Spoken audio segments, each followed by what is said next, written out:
Fatos Klosi ka qenë shefi i shërbimit sekret shqiptar në kohën e luftës Kosovës. Ai erdhi në krye të shërbimit sekret në vitin 97, u largua në vitin 2002. Zoti Klosi, kam një pyetje. Ju keni organizuar takimin e parë mes UÇK-s dhe shërbimit sekret amerikan në zyrat e Shishit. Është e vërtet? Po. Në cilin vit? Në vitin 98. Në vitin 98. Mbase shkurt ka qenë. Shkurt i vitit 98. A pati pak kënaqësi shërbimi sekret amerikan nga UÇK-ja gjatë viteve të luftës? Asnjëherë.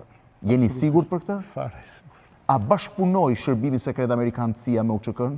Bashkëpunoi. Cilat ishin pakënaqësitë që kishte CIA? Është thënë për çështje financimesh nga droga? Nuk ishin pakënaqësi. Çfarë ishin? Ishin këshilla. Ishin këshilla. Dhe çfarë këshilla është dhënë? Që rodhën këshillat ishin që UÇK-ja s'kishte nevojë për financime nga krimi, nuk duhet financohesh.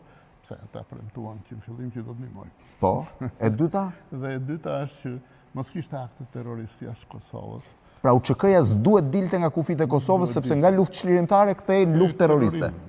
Dhe e fundit është që mos pranoheshin islamikët. I pranoi UÇK-ja të treja këshillat? I pranoi të treja. Dhe gjatë gjithë luftës ata kanë bashkëpunuar bashkë?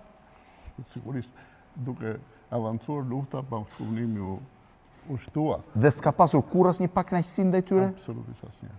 Nuk është folur kur për krime apo për gjë? Jo, krimet dolën vonër mbas luftës, u folën.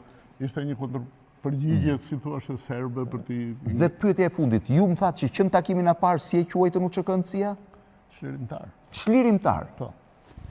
Shefi i shërbimit sekret, njeriu që mundsoi takimin e parë të krerëve të UÇK-s me CIA-n dhe mbajti kontaktet për 2 vjet edhe pse ato i kishin drejtë për ditë. Zoti Klosi, shumë faleminderit.